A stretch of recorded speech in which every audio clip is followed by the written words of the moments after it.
Right, so I'm out here with the EP3. This is a different Civic Type R. It's a black one, Nighthawk Black, although it's incredibly dirty. Today we're going to be doing the brakes. First of all, let's have a look at the problems with the current brakes. If you come in here, there's a few ways of telling when the brakes are knackered. One, the pads are so low that if sometimes they're making a scraping sound. So it's metal on metal contact, which means it just ruins the disc. Another thing is, particularly without a glove, I suppose, run your hand across. If it feels like there's lots of ridges there, like a vinyl disc, then it could be knackered. Also, if there's a big lip on the outside, then they're obviously thinner than they possibly should be. So yeah, that's the other thing. So really, I know that these are knackered. The backs are the same. So they're vented discs in the front, they're solid discs in the back, and these have a big step on them, massive ridges here. The pads are the pads are actually okay. If you look down in there, you can see the pads. You can actually see the pads. It's here and here. Let's go from above. Do you want to get light? No. The pads, you're actually okay there. So I'm just going to change everything up. I've got some a Brembo here. I think it was like £180 delivered. Discs and pads. And here we have, this is for the rear. We have the grooved and drilled discs. So and the pads to go with it. So I'm gonna chuck these all on. Then if we just go to the front of the car quick. So you notice the reservoir is here, the brake reservoir. So the first thing I'm going to do is quickly have a look and see the quality of the fluid. See how it's quite clean. You can take the filter off, but it's at a good level. So that's the first thing. You can see if it's quite dark or it hasn't been bled for a while, then but the brake's not spongy at all. So I don't know if I'm going to need to bleed the brakes. I just think I can just chuck the new discs and pads on. So, first things first, I'm going to jack the car up and get it supported on axle stands and then start changing everything over. So, jack the car up. I'm supported on an axle stand as well. The first thing I need to do is take off these little screws holding on the discs. It's easy to do that when the handbrake's on so it doesn't spin. Now, ideally, I would just get my big screwdriver, place it in here, try and turn it off. It's not going to happen at the moment. If you don't have the next one I'm going to talk about, you can just drill out the centres and then pull it off. But even better than that is to try and, it's upside down, even better than that is to try and use one of these tools. This is called, basically an impact screwdriver. Okay. So you have all of these different bits in it, so you do is find the best one. That's too blunt. And maybe that one. No. This one. Find the one that's the best fit. That looks to me to be the best fit. Also the one I've used most, so it's probably is right. And then you place that in the end. And you see here you've got an R and an L. So if you have an L, that means when you push it, it's going to be rotating. Do you see it rotates there? So L means it will be going left. If I go to R, so if I push it down and put it into the R position, do you see the little thing there? When I hit the back of the hammer, it's looking to do up. So in this situation, if I want to undo, so I just push it down, put it to L, okay?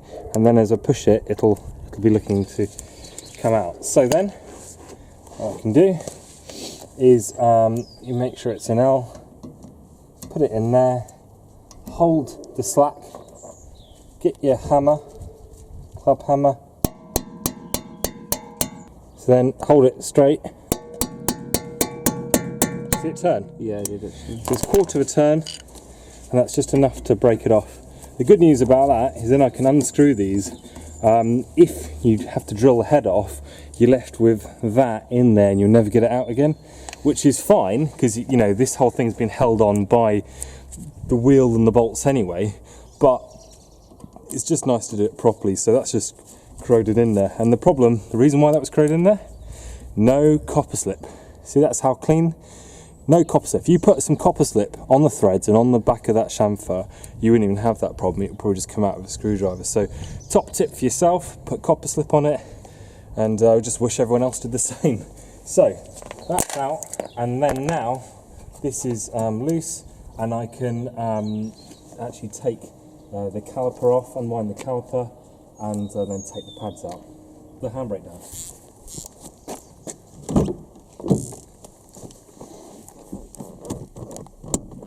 Right, so the handbrake's down. I've got a chock of wood in the front wheel, so it can't go anywhere. And then I've got my 12mm single hex. Always try with old bolts, try and go for single hex, not double hex. You get more purchase on the bolts. So here, so there's the bolt here, 12mm. There's 12mm on the top.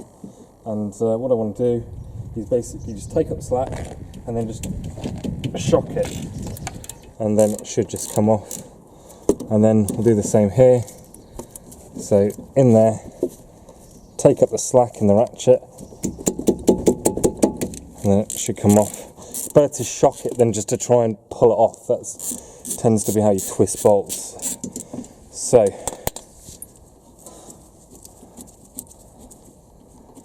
you can see there.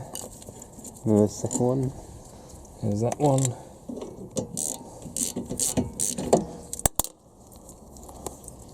See that? Okay, so then we can just take this off.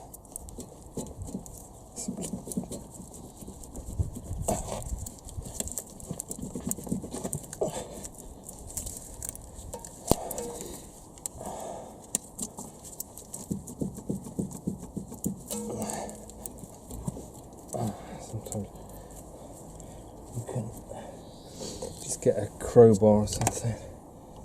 Here. There we go. So this is really sick. I found all of this in the brake caliper. I think someone's been over something. I don't know if that's like some cloth or something that's gone up in there or what. But I hope it's a cloth, not a bunny rabbit. yeah. So that's off there.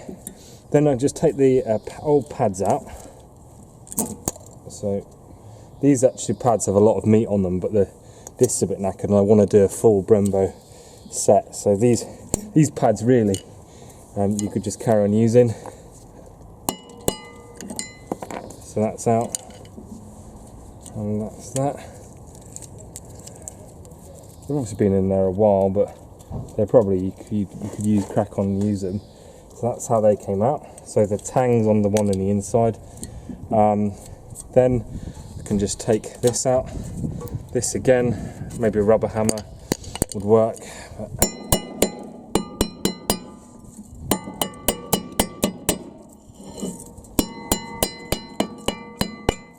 There we go.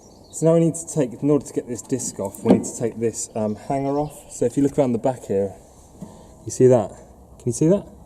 Yeah, I can see that. So there's 14mm here. So we'll just, there we go. And go in here and we can loosen it.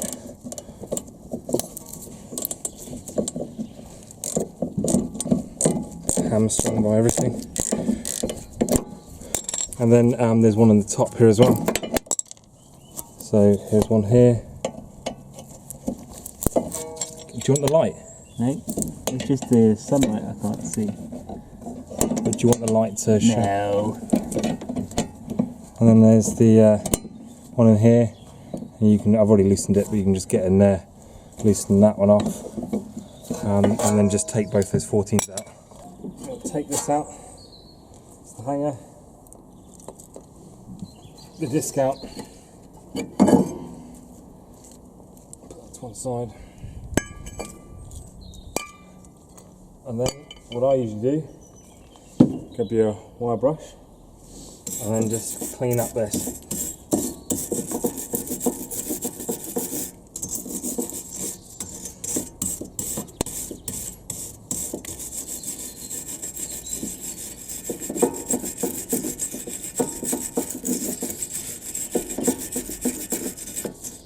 you get the idea. It's mainly as well, it's this bit here, you want to make sure that's nice, and and the back face as well. If you have some crap in there and you put the wheel on, or the disc on there, and the disc is slightly out, I mean the whole wheel won't be sitting flush, so it will give you this weird whirring noise, and it will cause you all types of issues. So just make sure this doesn't have any crap on the back face, and then it means we can copper slip all of this, and also the bolt holes. So if you put a little bit in there, so I just tend to, probably a bit much, but you can spread it all the way over.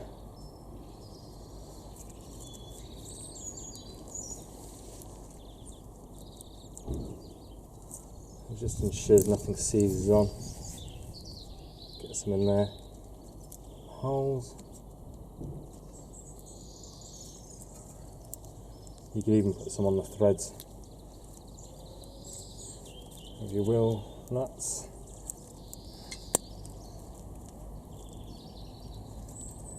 Just means nothing seizes on.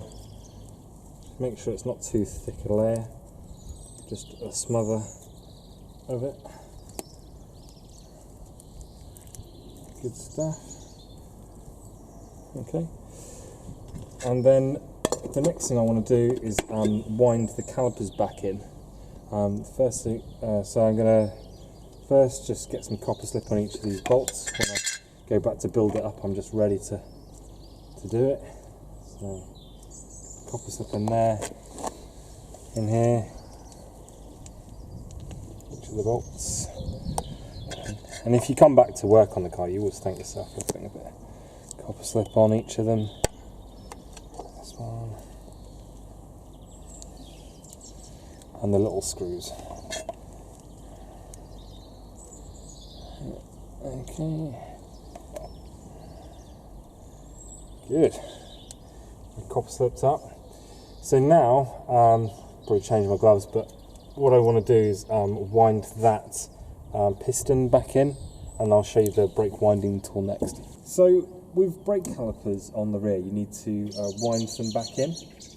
So what you want to do is build the whole caliper back up, so you don't need to do it all tight or anything, but you just have everything so it's all kind of buttoned up, but obviously with no pads in and no disc in. And then you get your brake winding tool. This comes with all the bits for all the different cars, but if you're using an EP3, you want nut E and this little plate on the back. But it depends on the kit, but it's got 4 little studs in it, and that lines up with, in here it's got the cross, so each one of those studs fits in one part of the cross. Then you can just basically fit this down in here, if I can, like so. There we go, we're in. Fit that in to here, and then you can just wind this back. That's what you want to do. Locate it up. And this little half moon thing I've got in here, that's just so it stops it. So you see there, that's the setup. Can you see that? Yep. So I've got the thing in there, and then basically I just need to get my usually they come with these poles, but mine's broken off, so you can go like this, and then all you need to do is make sure it's tight on there. Sometimes you can get a adjustable spanner in there, but I don't really need to. And then if you look, can you see in there, Andy? Can you actually see that winding? So you see it winds and pushes. Just make sure you keep the tension on this. So I'm just tightening that back on itself, and there we go.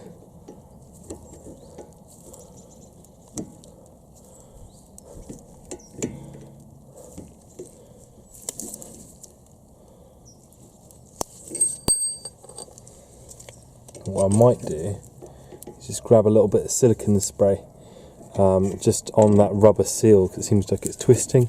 Got to be careful with older. Oh no, it's okay now. Got to be careful with older calipers, because sometimes the rubber twists round and you'll basically ruin the seal like that. So you can sometimes back it forward and back, and that's just so that the seal twists round and it's all good. So that's as far as it'll go. Just make sure it really is as far as it'll go. And then you can just back off this with an adjustable spanner. So take this tool out now, just turn it clockwise. I'll just give it some slack on the right way in. And that's that. So that's the whole tool out. That's out. That's wound right the way in. And then we just need to fit up the disc. So the first thing I'll do is I will take off this. Take off the 12 mils again. And when you start working with the caliper, because you've done all the correct things, you put all the copper slip in, it's just so easy to work with after that. Everything just comes out like a dream. So 12 mil here.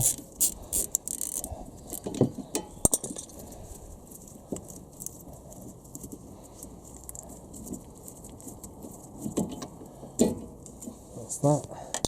So that's out. Then to get the disc in, you remember we've got to take this bracket out. So I didn't do anything up super tight this time because I knew I was going to have to take it back out anyway. So that's loose, and then this one as well.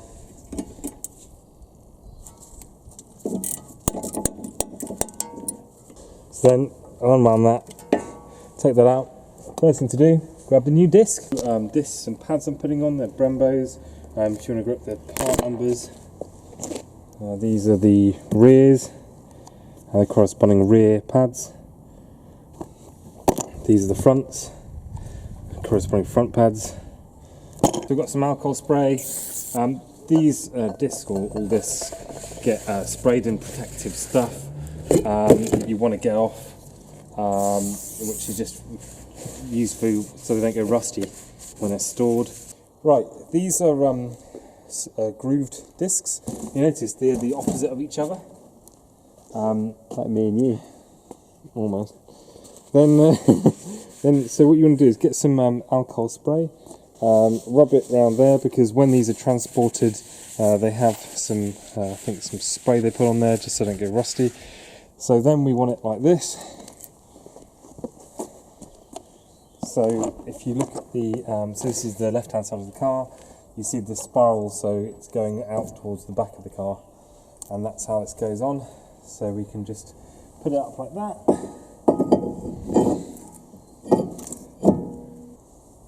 And then you can just put that in there, and then tighten them up.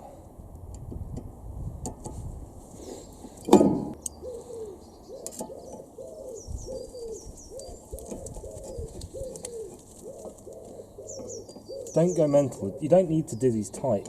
Just do them finger tight. You know, just enough to hold the disc on. That's pretty much it. It's a good point to check if you're scraping at all, because this back thing gets bent in. So just check that you're not scraping. That's good. Just check that there's no copper slip on the actual disc itself, because you don't want that. Okay, so that's there. Then we can put the hanger back in. So the hanger goes in here like that. Grab the hanger, 14mm bolt.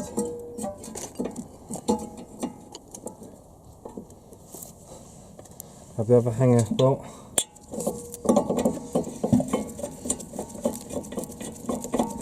It's the inner rear pad. What you want to do is grab a little bit of copper slip and chuck it on the edges here. This can help it just slide when it needs to, and then again here. And then if this didn't have this anti-squeal backing, I would put some in here. So some pads don't have that. I would put some all over the back because it already has that. It can help with brake squeal. So then what we want to do is make sure this is clean here. If you grab your little brush,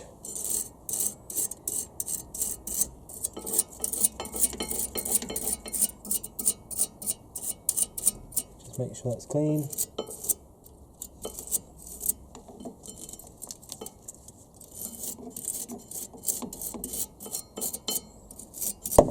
Basically these things just fill up with corrosion after time. Just make sure that there's just no crap on there.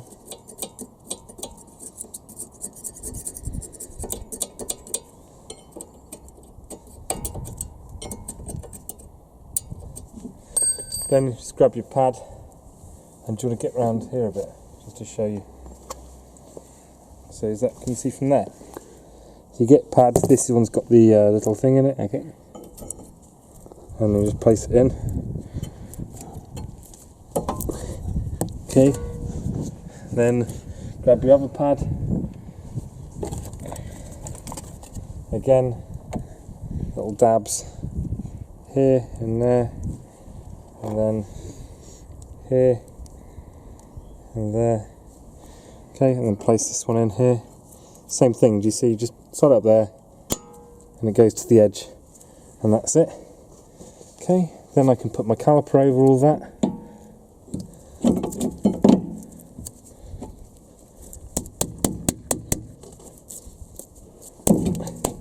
There we go. You see, it shouldn't be hard, it might be just hard because of the positioning of it, but it shouldn't be hard to get these over there. If you get to the point where you're having to wedge it in or slap it with a hammer, it probably means you haven't wound in your piston too much. So it should be easy to go on there. And obviously the handbrake's down now. That's important as well. You won't be able to do much if the handbrake's up. So wind the 12s in. One here.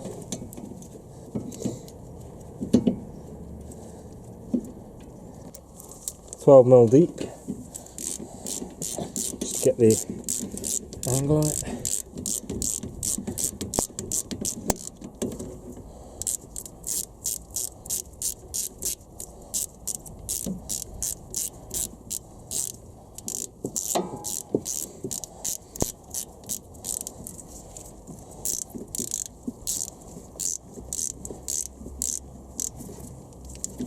Tighten that up.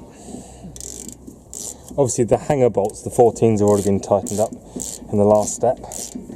So these 12mm, tighten them up. And again, tighten them up. Don't go crazy on them because, you know, you don't want to snap them off. You'll be knackered then, you need a new caliper. So that's done. Then all we need to do now is bleed the brakes. So we can pop the bleed nipple cover off there. Okay, and then I'll get them going at the bleed tool.